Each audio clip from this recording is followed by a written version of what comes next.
So hey guys, welcome back to our YouTube channel code with fathers. तो कैसे हैं आप सब? उम्मीद करता हूँ अच्छे होंगे। तो आज के इस वीडियो में हम बात करने वाले हैं लूप्स के बारे में, जो कि सी प्लस प्लस में एक बहुत ही यूजफुल एंड इंपॉर्टेंट टॉपिक होता है। तो आज हम उस टॉपिक को कवर करने वाले हैं। उससे पहले मैं आपको बता दूं कि आपने अगर हमारे पिछले क्लासेस की वीडियो नहीं देख रखी है तो प्लीज से जाकर उसको भी देख ले, ताकि आपको आगे की क्लासेस समझ में आए। ओके, एंड अगर आप सी लैंग्वेज सीखना चाहते हैं तो हमारे चैनल पे प्रोग्रामिंग इन सी के नाम से एक प्लेलिस्ट बना हुआ है, तो आप उसको भी जाके देख सकते हैं, सी लैंग्वेज सीख सकते हो। ओके, तो चलिए स्टार्ट करते हैं हम अपने आज के टॉपिक को और जानते हैं क्या होता है लूप्स। ओके, उससे पहले मैं आपको बता दूं कि क्या होता है इंक्रीमेंट एंड डिक्रीमेंट ऑपरेटर, जो कि मैंने पिछले क्लास में आपको नहीं बताया था। ठीक है, क्वेश्चन है what is increment and decrement operator. First है हमारा इंक्रीमेंट ऑपरेटर का डिफिनेशन। ठीक है, increment operator is used to increase the value of variable by one. मतलब कि इंक्रीमेंट ऑपरेटर का यूज हम कहाँ करते हैं, जहां हमें वेरिएबल के वैल्यू को जो है सो बढ़ाना हो वन बाय वन। ओके, तो उसके कुछ टाइप्स होते हैं। पहला होता है प्री इंक्रीमेंट एंड सेकंड होता है हमारा पोस्ट इंक्रीमेंट। ठीक है, प्री इंक्रीमेंट में क्या होता है कि वेरिएबल में वैल्यू स्टोर होने से पहले ही इंक्रीमेंट होता है। ठीक है, एंड पोस्ट इंक्रीमेंट ये होता है कि पहले वेरिएबल में डेटा स्टोर हो जाता है, वैल्यू स्टोर हो जाता है, उसके बाद इंक्रीमेंट होता है। ठीक है, एंड सेकंड है हमारा डिक्रीमेंट ऑपरेटर। इसका डिफिनेशन है decrement operator is used to decrease the value of variable by one. मतलब कि जैसा इंक्रीमेंट में इंक्रीज हो रहा था उसी तरीके से इसमें डिक्रीज होगा। ठीक है, तो उसके भी दो टाइप्स है, pre decrement and post decrement. ठीक है, तो प्री डिक्रीमेंट में क्या होता है कि पहले वैल्यू जो है वो डिक्रीज हो जाता है, उसके बाद वेरिएबल में स्टोर होता है। एंड पोस्ट डिक्रीमेंट में होता है कि पहले वैल्यू स्टोर होता है, उसके बाद वो डिक्रीमेंट होता है। ठीक है, तो अब हम आएंगे अपने आज के टॉपिक पे, जो कि हमारा लूप्स का टॉपिक है। तो क्वेश्चन है व्हाट इज लूप। आंसर है loop is nothing but iterative statement which allow a block of code to be executed repeatedly. मतलब कि लूप्स तो कुछ भी नहीं है, बट इसका एडिटेटिव स्टेटमेंट जो होता है वह अलाउ करता है ब्लॉक ऑफ कोड को एग्जीक्यूट होने में बार बार। ठीक है, बार बार एग्जीक्यूट करने के लिए किसी भी कोड को हम लूप्स का यूज करते हैं। ओके, तो यहाँ पे नीचे types of loops. Okay, first है हमारा व्हाइल लूप। तो इसका एक डेफिनेशन है while loop is also known as entry controlled loop. The statement will be executed continuously until the given condition is no longer satisfied. मतलब कि while loop को हम एंट्री कंट्रोल्ड लूप के नाम से भी जानते हैं। ठीक है, और उसका डेफिनेशन है the statement will be executed continuously. मतलब कि स्टेटमेंट तब तक एग्जीक्यूट करेगा जब तक कि उसमें उसका कंडीशन जो है वो फॉल्स नहीं हो जाएगा। जब तक ट्रू रहेगा तब तक वो रिपीट करते रहेगा, एग्जीक्यूट करते रहेगा। ठीक है, तो उसका सिंटैक्स मैंने लिख रखा है यहाँ पे। पहले व्हाइल लूप लेंगे हम, उसमें एक कंडीशन देंगे, उसके बाद फिर इसमें स्टेटमेंट जो है हमारा वो रन करेगा, एग्जीक्यूट करेगा, फिर प्री इंक्रीमेंट या फिर प्री डिक्रीमेंट करेगा। ठीक है, तो चलिए हम इसको प्रैक्टिकली करके जानते हैं कि क्या होता है व्हाइल लूप। तो हम चलेंगे अपने देव सी प्लस प्लस एप्लीकेशन पे।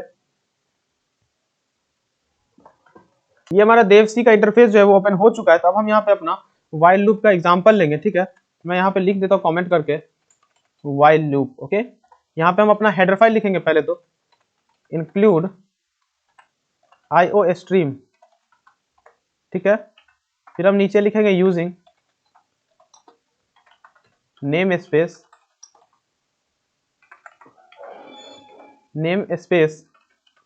std standard. ओके, फिर हम नीचे अपना मेन फंक्शन लिख लेंगे इंट मेन।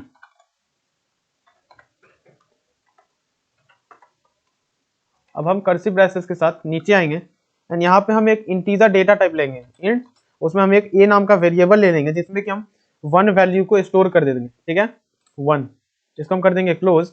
फिर हम नीचे आएंगे अपना व्हाइल लूप लेंगे व्हाइल, और इसके अंदर जो है सो हम एक कंडीशन देंगे।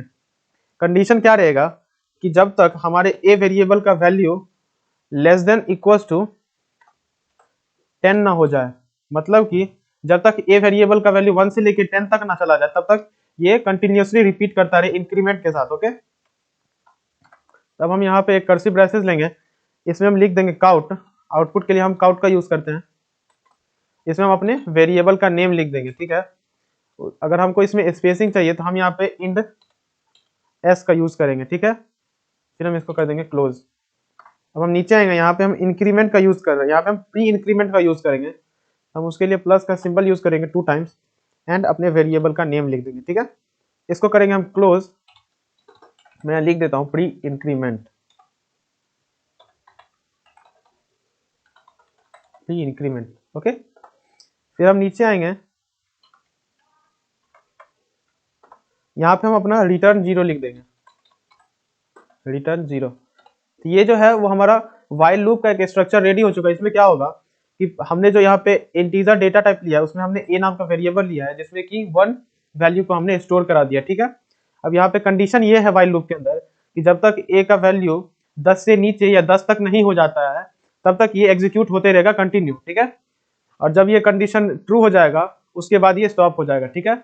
जब 10 तक मतलब कंप्लीट हो जाएगा हमारा लूप उसके बाद ये रुक जाएगा, ऑटोमेटिकली स्टॉप हो जाएगा, ठीक है। तो हम इसको पहले सेव करेंगे कंट्रोल एस से व्हाइल। अब हम इसको F11 के साथ रन कर देंगे, ठीक है। रिटर्न 0,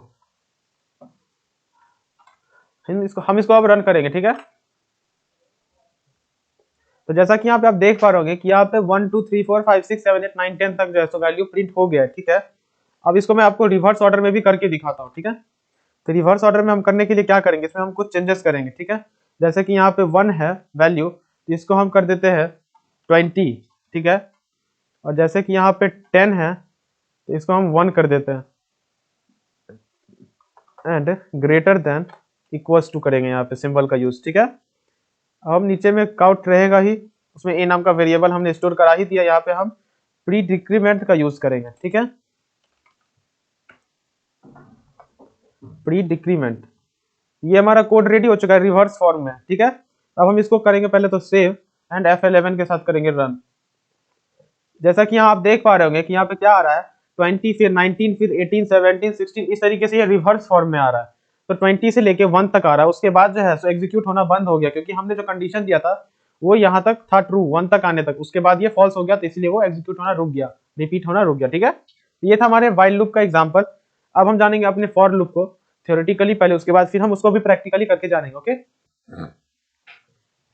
सेकेंड है हमारा फॉर लूप। इसका डेफिनेशन है unlike while loop for loop perform all operators in single line. मतलब कि अनलाइक मतलब कि व्हाइल लूप की तरह नहीं रहता है ये, इसमें कुछ चेंजेस होते हैं जो कि ये क्या करता है, ये लूप जो है सो फॉर लूप परफॉर्म करता है सभी ऑपरेटर्स के साथ एक सिंगल लाइन में, मतलब एक ही लाइन में ये सारे ऑपरेटर्स का काम कर देता है, ठीक है। तो मैंने इसका एक सिंटैक्स बना रखा है फॉर, उसके अंदर जो है सो कंडीशन रहेगा, इनिशियलाइजेशन रहेगा, कंडीशन रहेगा, इंक्रीमेंट डिक्रीमेंट, ये सारा कुछ एक ही लाइन में कंप्लीट रहेगा। उसके बाद फिर हम अपना स्टेटमेंट लिखेंगे, अपना ब्लॉक ऑफ कोड लिख देंगे, ठीक है।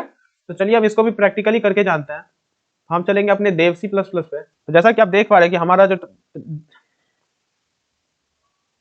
गाइस कि हमारा देव C++ का इंटरफेस जब ओपन हो चुका है तो हम यहाँ पे पहले लिख लेते हैं हम किस चीज को देख रहे हैं, किस चीज का कोड लिख रहे हैं। तो फॉर लूप, ठीक है, फॉर लूप। अब हम यहाँ पे अपना एक हेडर फाइल लेंगे, #include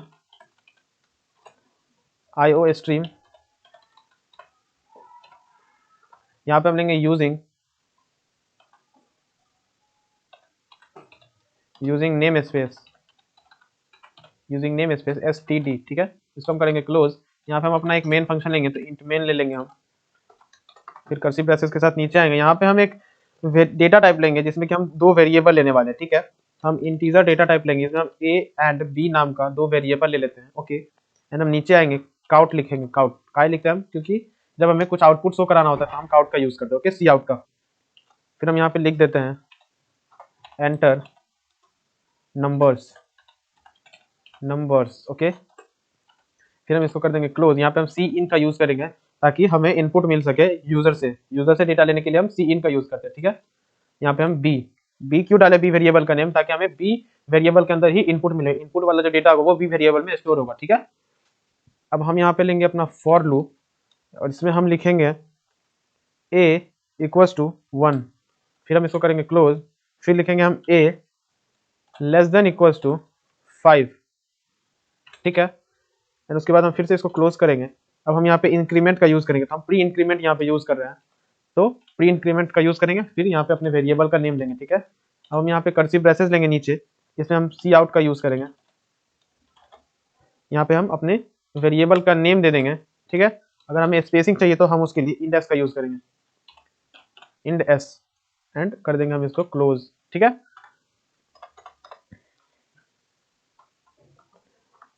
अब हम यूज करेंगे गाइस रिटर्न 0 का, ओके। तो ये हमारा फॉर लूप का जो है वो एक स्ट्रक्चर रेडी हो चुका है, ओके। तो हम करते हैं इसको रन, पहले सेव कर लेंगे फिर हम इसको F11 से रन करेंगे। एंटर नंबर, यहाँ पे मैं 10 डाल देता हूँ, ठीक है, एंटर करता हूँ। यहाँ पे 1 2 3 4 5 आ रहा है। क्यों आ रहा है? क्योंकि हमने जो यहाँ पे लिखा हुआ है फॉर लूप के अंदर कंडीशन जो दिया है ए लेस देन इक्वल टू 5, मतलब कि 5 से नीचे और 1 से ज्यादा या फिर 5, ठीक है, 5 या 5 से नीचे तक का जो भी वैल्यू होगा वो आएगा, उसके आगे वो कंडीशन रन नहीं करेगा, वो वहीं पे स्टॉप हो जाएगा। तो हमने जैसे कि इसमें 10 डाला था तो वो 5 तक की वैल्यू को शो कराया। अगर मैं यहाँ पे 5 डालता हूँ, एंटर करता हूँ, तो यहाँ पे 1 2 3 4 5 आ रहा, क्योंकि इसमें जो कंडीशन है वो ट्रू है, क्योंकि हमने 5 नंबर्स को इसमें पुट किया, इनपुट दिया है इसको, इसलिए ये हमें 5 तक वैल्यू आउटपुट दे रहा है, ठीक है। ये था हमारे फॉर लूप का एग्जांपल। अब हम जानेंगे अपने डू वाइल लूप को, ठीक है। तो हम चलेंगे अपनी क्लास की ओर। तो ये रहा हमारा थर्ड नंबर है डू वाइल लूप। इसका डेफिनेशन है it is also known as exit control loop because it tests condition at the end of loop body. मतलब कि हम इसको एग्जिट कंट्रोल लूप के नाम से भी जानते हैं अपने डू वाइल लूप को, ओके। क्योंकि ये क्या करता है, हमारा जो कंडीशन होता है उसको जब ये टेस्ट करता है तो वो लूप बॉडी के बाहर होता है, मतलब eight the end of loop body, मतलब लूप बॉडी के एंड पोजीशन पे ये कंडीशन को टेस्ट करता है। तो उससे पहले ये एक बार एग्जीक्यूट हो जाता है, नॉर्मली रन कर जाता है, उसके बाद इसको कंडीशन का पता चलता है, उसके बाद ये अपने एग्जीक्यूशन को रोक देता है, स्टॉप कर देता है, ठीक है। तो मैंने उसका एक सिंटैक्स डिजाइन किया हुआ है। यहाँ पे हम पहले डू वाइल डू लूप को लेंगे, ठीक है, उसके बाद जो हम स्टेटमेंट देंगे इसको तो ये एग्जीक्यूट कर जाएगा, ठीक है। उसके बाद ये एंड में जो है लूप के एंड में यहाँ पे वाइल है जिसमें कि हमने कंडीशन दिया, तो पहले तो ये स्टेटमेंट को रन कर देगा, फिर इसको कंडीशन के बारे में पता चलेगा, तो तब तो ये ट्रू और फॉल्स को डिसाइड करेगा। चलिए हम इसको प्रैक्टिकली करके जानेंगे। हम चलेंगे अपने देवसी प्लस प्लस एप्लीकेशन पे। तो जैसा कि आप देख पा रहे हो गाइस कि हमारा देवसी का इंटरफेस जो है वो ओपन हो चुका है। यहाँ पे हम सबसे पहले एग्जांपल किस चीज का ले रहे हैं वो लिख देते हैं, डू वाइल लूप, ओके। यहाँ पे हम लेंगे अपना header file include IO stream, फिर नीचे हम यूज करेंगे यूजिंग नेम स्पेस std, इसको कर देंगे क्लोज। फिर हम अपना मेन फंक्शन लिख लेंगे इंट मेन, ओके। अब हम यहाँ पे लिखेंगे अपना स्टेटमेंट सेक्शन में लिख देंगे, हम क्या लिखेंगे, तो हम एक इंटीजर डेटा टाइप लेंगे जिसमें हम a नाम का एक वेरिएबल लेंगे और इसमें हम 1 वैल्यू को स्टोर कर देते हैं, ठीक है। इसको क्लोज कर दिए। अब हम यहाँ पे क्या करेंगे, अपने डू लूप को लिखेंगे यहाँ पे, तो डू, फिर हम कर्सिव ब्रेसेस लेंगे, उसके अंदर हम आउटपुट के लिए सी आउट का यूज करेंगे एंड इसमें हम क्या लिखेंगे a, फिर हम इसमें स्पेसिंग के लिए इंड एस का यूज कर देते हैं, इंड एस। अब हम इसको कर देंगे क्लोज यहाँ से, ठीक है।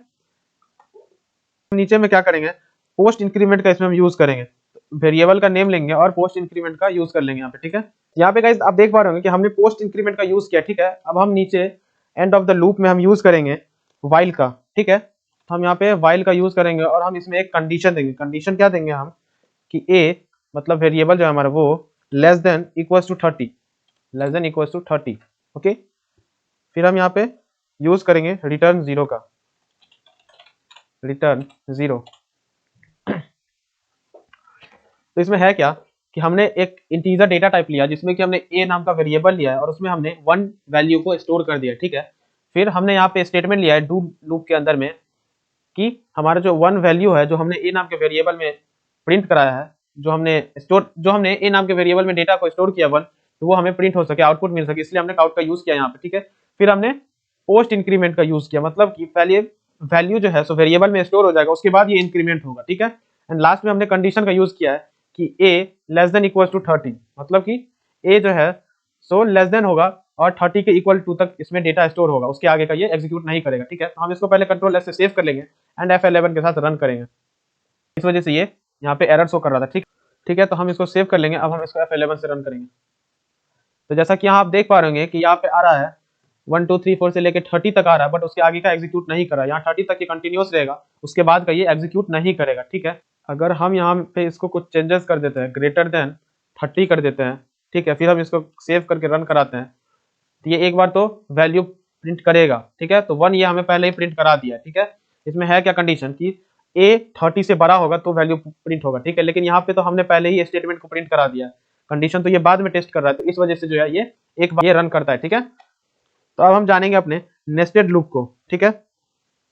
जैसा कि यहाँ पे आप देख पा रहे होंगे nested loop, it is also known as loop inside loop, मतलब कि यह जाना जाता है लूप इनसाइड लूप, मतलब कि एक लूप के अंदर दूसरा लूप, तो इसीलिए हम इसको नेस्टेड लूप कहते हैं, ठीक है। A nested loop is a loop that appears in the loop body of another loop, मतलब एक लूप के अंदर अनदर एक दूसरा लूप हम जब यूज करते हैं तो उसको हम नेस्टेड लूप कहते हैं। ओके, तो यहाँ पे मैंने इसका कुछ एग्जांपल लिया हुआ है नेस्टेड फॉर लूप का। जैसे कि हमने फॉर लूप में यूज किया था, एक ही में initialization, condition and increment decrement कर दिया था हमने, ठीक है। उसी में जो है सो उसी फॉर लूप के अंदर एक दूसरा फॉर लूप रहेगा, फिर उसमें भी इनिशियलाइजेशन, कंडीशन, इंक्रीमेंट डिक्रीमेंट रहेगा एंड उसके बाद जो स्टेटमेंट रहेगा वो एग्जीक्यूट करेगा, ठीक है। तो चलिए हम इसको प्रैक्टिकली करके जानते हैं कि ये कैसे पॉसिबल है। तो हम चलेंगे अपने देव सी प्लस प्लस पे। तो जैसा कि आप देख पा रहे हैं हमारा जो देव सी का इंटरफेस है वो ओपन हो चुका है। अब हम यहाँ पे लिख लेते हैं पहले तो एग्जाम्पल किसका ले रहे हैं, नेस्टेड फॉर लूप। ओके, अब हम यहाँ पे अपना हेडर फाइल लेंगे, hashtag include IO stream, IO stream, ठीक है। यहाँ पे हम यूजिंग नेम स्पेस का यूज करेंगे, नेम स्पेस एसटीडी स्टैंडर्ड, ठीक है। फिर हम इसको क्लोज कर देंगे। अब हम यहाँ पे अपना एक मेन फंक्शन लिख लेंगे, इंट मेन, देन हम यहाँ पे कर्सिव ब्रेसेस का यूज करेंगे, ठीक है। अब हम यहाँ पे डायरेक्टली अपना फॉर लूप को स्टार्ट करते हैं यहाँ पे। तो फॉर, इसके अंदर हम करेंगे इनिशियलाइजेशन, फिर कंडीशन देंगे, फिर हम इंक्रीमेंट या डिक्रीमेंट का यूज करेंगे। ओके, तो पहले हम देते हैं इसमें इंट ए इक्वल्स टू 0, ठीक है। फिर हम इसको कर देंगे क्लोज। अब हम इसमें कंडीशन देते हैं ए लेस देन 5, ओके। उसके बाद रहेगा पोस्ट इंक्रीमेंट का यूज करेंगे हम, ठीक है। हम अपना वेरिएबल लेंगे एंड प्लस का सिंबल यूज करेंगे 2 टाइम। नीचे आएंगे, हम यहाँ पे भी कर्सिव ब्रेसेस का यूज करेंगे। इसके अंदर हम एक और फॉर लूप लेंगे, ठीक है, जिसमें कि हम पहले इनिशियलाइजेशन करेंगे, int B, int B equals to 0, फिर हम इसको कर देंगे क्लोज एंड उसके बाद हम लिखेंगे बी लेस देन 5, ओके। फिर हम इसको करेंगे क्लोज, फिर हम लेंगे अपने वेरिएबल का नाम एंड पोस्ट इंक्रीमेंट का यूज करेंगे, ठीक है। अब हम आएंगे नीचे, यहाँ पे हम कर्सिव ब्रेसेस लेंगे जिसमें कि हम काउट का यूज करेंगे फॉर आउटपुट एंड यहाँ पे हम क्या लिख देते हैं, हम इस स्टार को प्रिंट कराएंगे, ठीक है। तो हम करेंगे इसको क्लोज। इसके यहाँ पे हम एक काउट लेंगे, यहाँ पे हम इंड डाल देते हैं ताकि ये स्टॉप रहे, स्टॉप हो जाए। ये कंडीशन ट्रू होने के बाद जो एग्जीक्यूट करेगा उसके बाद ये स्टॉप हो जाए, ओके। तो उसके लिए हम ये यूज करेंगे इंड,